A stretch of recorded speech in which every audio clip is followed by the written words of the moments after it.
과거의 오일 쇼크급 가능성에 대해서는 여전히 좀 배제를 하고 있는 상황입니다. 다만 이란발 공급 차질에 대해서는 가능성을 계속 열어두고 있습니다. 왜냐? 바이든 행정부는 유가 안정을 위해서 이란이 중국으로 계속 원유 수출을 갖다가 하도록 암묵적으로 용인하고 있었거든요. 그것 때문에 공화당 내에서는 내년 대선 앞두고 이게 바이든 책임론으로 거론되고 있고 제재에 대해서 초당적으로 더 강화하려는 움직임들이 나와주고 있기 때문에 우리는 이 부분에 대해서 내년 1분기 때 동안에는 유가의 추가적인 오버슈팅 가능성에 대해서 계속 경계가 필요하지 않겠는가. 베네수엘라 이슈가 또 나오면서 지난 주말에 급등했던 부분을 좀 되돌리는 흐름이 또 나왔거든요. 네. 베네수엘라가 사우디가 감산한 것만큼 메이크업 해줄 수 있는가? 바이든이 저는 정말 카드가 없기 때문에 이 카드를 썼구나 정도로밖에 해석이 안 되거든요. 대신증권 리서치센터 최진영 연구위원 함께합니다. 어서 오십시오. 안녕하십니까. 안녕하십니까. 네, 대략적으로 얘기를 좀 드렸는데 이스라엘 팔레스타인 전쟁으로 인해서 오일 쇼크 재현 이런 얘기까지 좀 극단적으로는 나옵니다. 최근에 유가 상황 어떻게 보고 계시고 또 어떻게 전망하시는지 듣고 싶습니다. 요 최근에 아시다시피 전쟁이 나면서 네. 그러니까 산유국도 아니지만은 이스라엘 팔레스타인이 이 두 국가 간의 충돌 때문에 시장에서는 이게 확전되는 거 아닌가라는 맞습니다. 식으로 언급들이 많이 나오고 있습니다. 그래서 네. 현재 유가 같은 경우에는 원래 4분기 단에서는 계절성이 후퇴하는 구간이거든요. 그러니까 수요 측면에서 계절성이 후퇴하는 구간이다 보니 원래라면은 유가의 방향성상 하반기 반등은 맞지만 4분기는 톤다운 돼야 될 구간인데 여기서 리스크 프리미엄이 받고 있다라는 사실이 있죠. 그래서 유가가 반등이 나와줬는데 근데 사실 많이들 얘기하시는 게 저희가 봤었을 때는 과거의 오일 쇼크급 가능성에 대해서는 여전히 좀 배제를 하고 있는 상황입니다. 물론 전쟁이라는 게 우리가 예단할 수 없는 영역이지만은 다만 중요한 사실은 과거의 욤키프르 즉 4차 중동 전쟁으로 인한 오일 쇼크에 대한 이 같은 우려에 대해서는 당시에는 범아랍권 국가들이 전반적으로 확전으로 벌어지고 같이 도모하고 이러한 조치들이 나와줬었거든요. 근데 반대로 지금 같은 경우에는 과거의 큰 차이점이 지금 순위파 맹주인 사우디 같은 경우에는 직접적 개입을 갖다가 언급을 안 하고 있습니다. 더불어서 아랍에미리트 같은 경우에는 이미 이스라엘과 에이브라함 협정을 갖다 맺어놓은 상태이기 때문에 좀 더 어떻게 보면 친선 노선으로 얘기를 하고 있고 이집트야 말할 것도 없죠. 그러면은 우리가 범아랍 전쟁으로까지 연결되는 것인가에 대해서는 이게 그렇기 때문에 과거랑은 좀 차이가 있다라 보고 있습니다. 다만 시장에서 계속 경계하는 부분이 시아파의 맹주인 이란의 개입 그렇죠. 가능성에 대해서 계속 언급이 될 수밖에 없죠. 네. 그럼 오일 쇼크까지는 저희는 배제하고 두더라도 다만 이란발 공급 차질에 대해서는 가능성을 계속 열어두고 있습니다. 왜냐? 바이든 행정부는 유가 안정을 위해서 이란의 원유를 갖다가 적극 활용을 했거든요. 즉 제재가 들어가 있는 상태지만은 이란이 중국으로 계속 원유 수출을 갖다가 하도록 암묵적으로 묵인하에 용인하고 있었거든요. 그렇기 때문에 이란의 원유 수출이 트럼프 때 핵합의 탈퇴 이후로 최고치를 갖다가 지금 경신하고 있는데 근데 어쨌든 하마스가 얘기한 대로 이번 전쟁의 배후가 이란이 있다는 사실이 확인이 점점 되고 있고 그것 때문에 공화당 내에서는 내년 대선 앞두고 이게 바이든 책임론으로 거론되고 있고 제재에 대해서 초당적으로 더 강화하려는 움직임들이 나와주고 있기 때문에 그럼 기존의 주식시장에서는 많이들 기대했었던 게 이란 핵합의도 될 것이야. 네. 대선 앞두고 있으니까 뭔가 다 괜찮아질 거야. 유가 안정될 거야 했는데 이란 핵합의 가능성 제가 볼 때 물 건너 가버렸고 월스트리트 저널에서 뭔가 사우디랑 이스라엘과 관계 정상화하면은 미국이 안보 보장해주고 원전 개발 수출해주고 더불어서 사우디는 증산해주고 이 조건이 이미 물 건너 가버렸고 그럼 이란의 공급에 대해서는 퀘스천 마크가 저희는 붙을 수밖에 없죠. 결국 추가적인 제재 강화성 가능성을 갖다 열어둔다면은 우리는 이 부분에 대해서 내년 1분기 때 동안에는 유가의 추가적인 오버슈팅 가능성에 대해서 계속 경계가 필요하지 않겠는가라고 해석할 수 있겠고요. 오일 쇼크에 대해서는 거기까지는 아닐 것이다라는 생각을 갖고 계시지만 이란으로 인한 공급에 급등? 있어서 제한적인 차질, 부분들 네, 그렇죠. 이런 부분들은 좀 가능성을 높게 보시는군요. 그럴 경우에는 물론 예측은 상당히 무의미할 수도 있고 힘든 영역입니다만 어디까지 좀 유가를 열어두고 봐야 될까요? 저희는 일단 내년도로 놓고 봤었을 때는 상고하저를 일단 바라보고 있습니다. 방향성상. 그래서 100불 리터치 가능성도 여전히 가능하다라고 저희는 접근을 하고 있고요. 네. 이제 WTI 기준이죠. 네. 그러면 브렌트유는 이보다 더 높을 수가 있겠죠. 근데 내년도에 어쨌든 내년 상반기 동안 놓고 봤었을 때는 미국의 수요는 점점 슬로우 다운하고 있는 것은 사실입니다. 서비스업 단에서 슬로우 다운 한다라면은 미국의 휘발유 수요가 점점 약해지는 것은 사실이니까요. 근데 이제 다만 차이가 있다면은 유가가 그렇다 해서 과거 저유가로 되돌아가는 것인가? 저희는 여전히 그렇게 안 보고 있거든요. 여전히 높은 레벨 하에서 둔화인 것이지 내년 상반기 때 100불 리터치 가능성, 이 제재 추가적인 제재 가능성과 내년 2분기 앞두고 다시 또 중동 국가들의 계절성이 도래하기 때문에 즉 냉방 시즌 이들은 전력원의 40%가 석유고 우리랑 다르게 그렇기 때문에 자국의 전력 수급 안정을 위해서 수출을 통제하고 이런 것들이 수급단의 공급 체제에 또 한 번 야기할 수 있거든요.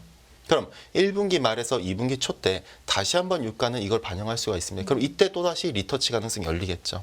다만 어쨌든 유가 진정은 맞지만 레벨은 여전히 높은 레벨에 불과하지 않겠는가. 개략적으로 저희는 일단 올해 기준으로는 상단을 갖다가 95불로 열어놨었지만은 네. 물론 제가 이베스트 있을 때도 그 정도 레벨을 계속 열어놓고 있었지만은 근데 내년으로 놓고 봤을 때는 100불 리터치에 있어서 계속 경계는 필요하다.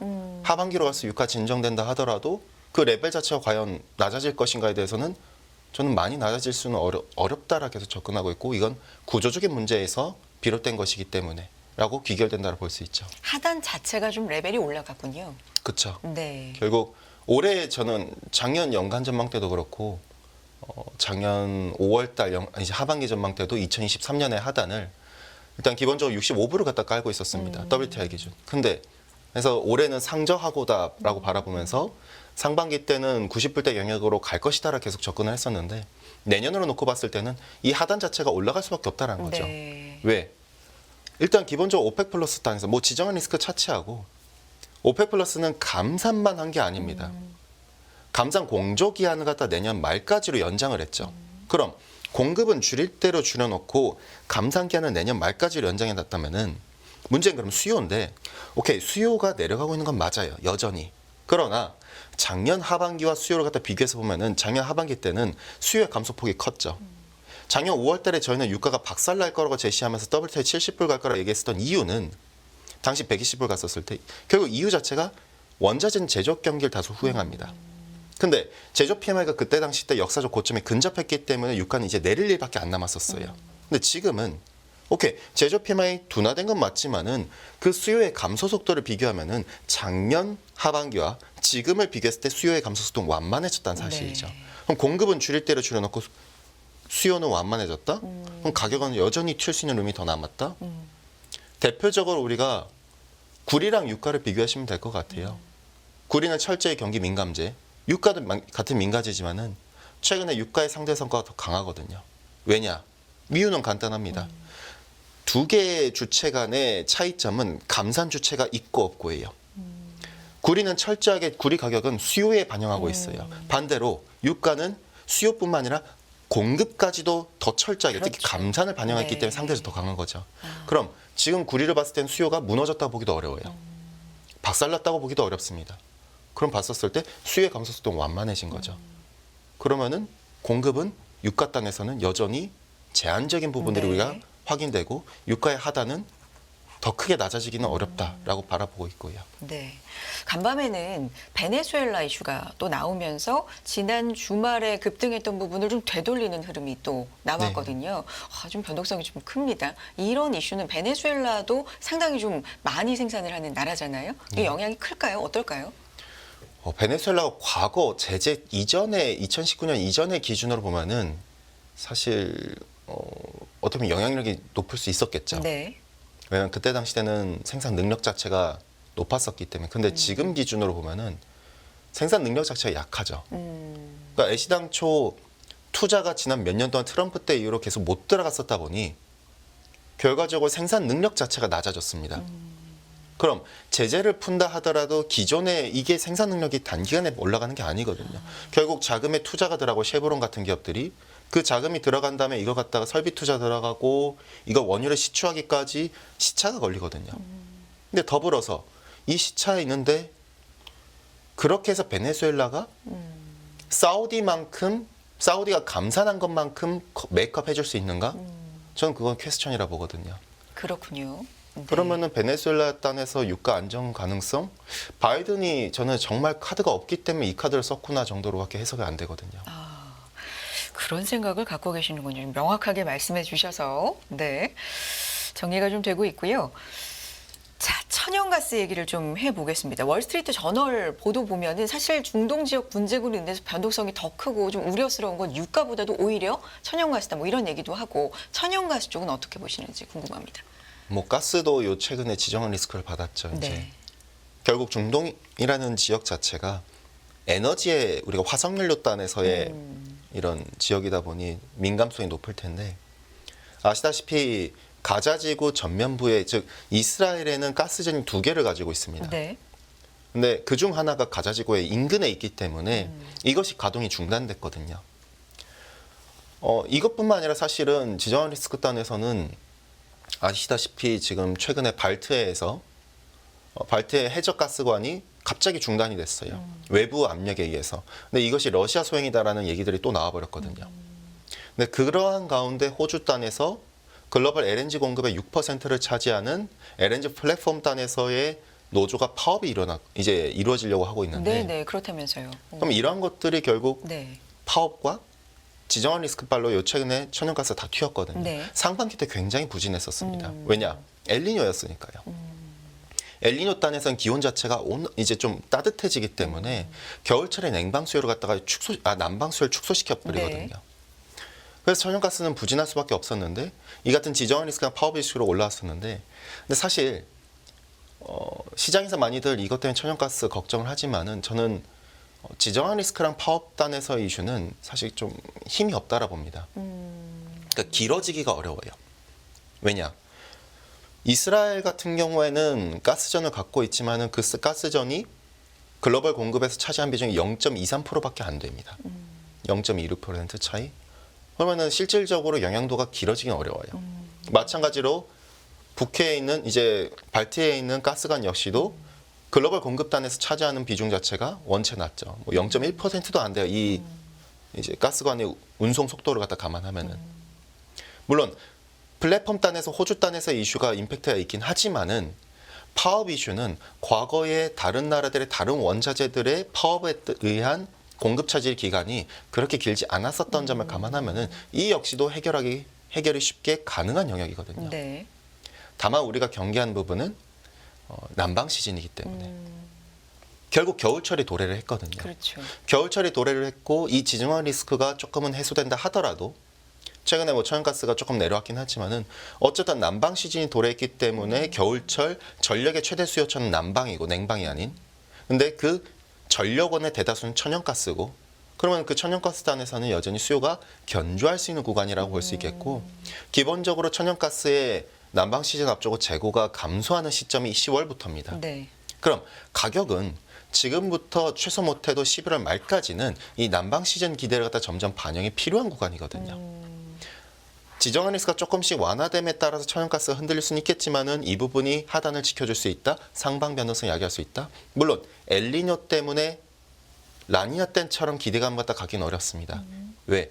겨울철에 기온 자체가 상대적으로 과거보다 높기 때문에 그럼 난방 수요가 예년만큼 강하기는 어렵죠. 네. 즉 22년부터 22년 상반기 같은 라니냐 때처럼.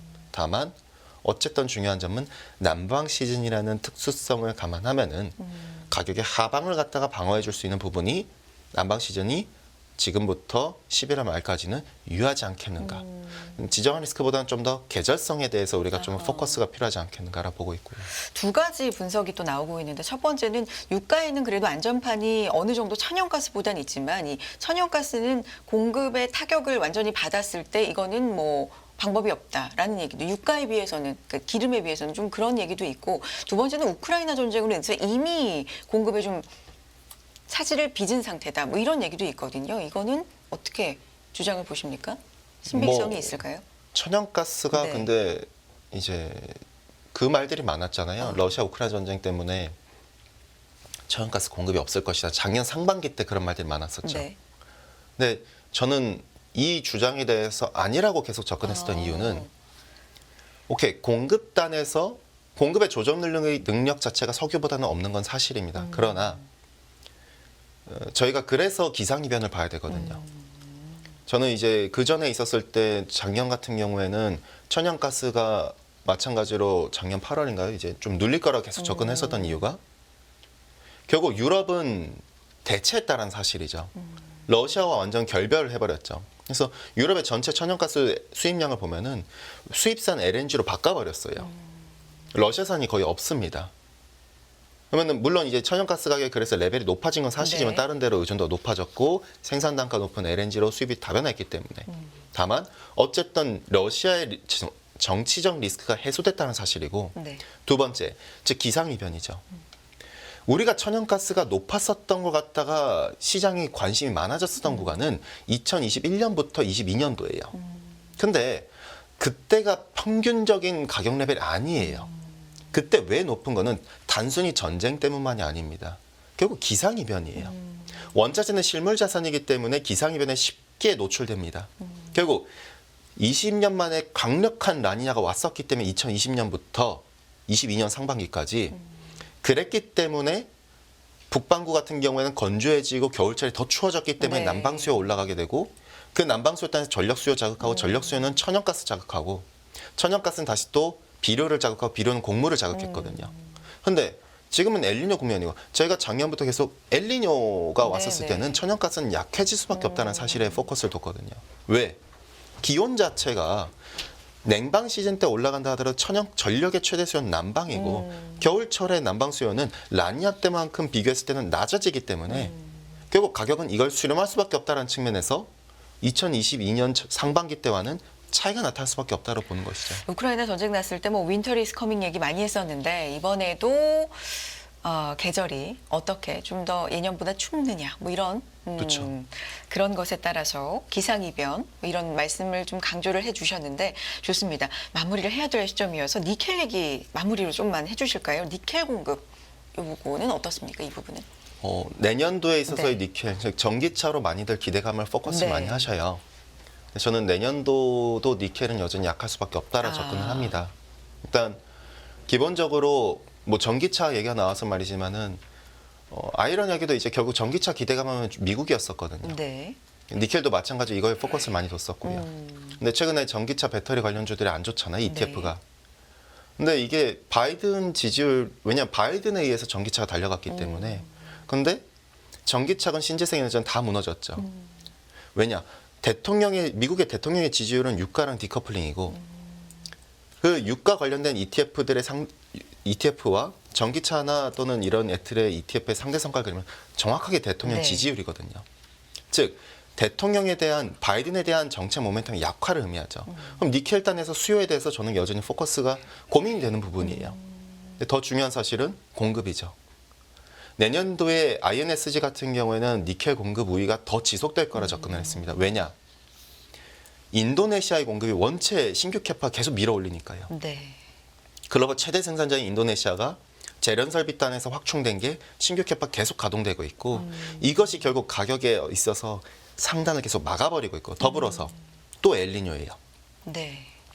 2대 생산자인 필리핀 같은 경우에 수리가오 지역은 원래라면은 지금 10월부터 내년 3월까지 우기에 들어가야 되는데 엘니뇨 때문에 우기 가능성이 결여되다 보니 조업이 정상화돼 버리고 공급 차질이 해소되다 보니 인도네시아, 필리핀의 공급으로 가격이 또 닫히게 되는 것이죠. 그래서 내년에 있어서는 저희 수요는 뭐 조금씩 회복되겠지만은 공급 측면의 이슈가 니켈의 상단을 계속 잡아두는 영역에 있어서 경기가 필요하다 정도로 정리해드리면 될 것 같습니다. 여기까지 듣도록 하겠습니다. 대신증권 리서치센터 최진영 연구위원 함께했습니다. 고맙습니다. 감사합니다. 네. 유가, 천연가스, 니켈에 대한 이야기까지 짧은 시간 안에 원자재에 대한 정리를 좀 해봤습니다. 특히 유가가 상당히 시장에서 좀 신경이 쓰이는 부분이기 때문에 이 부분에 대해 좀 자세하게 짚어봤고요.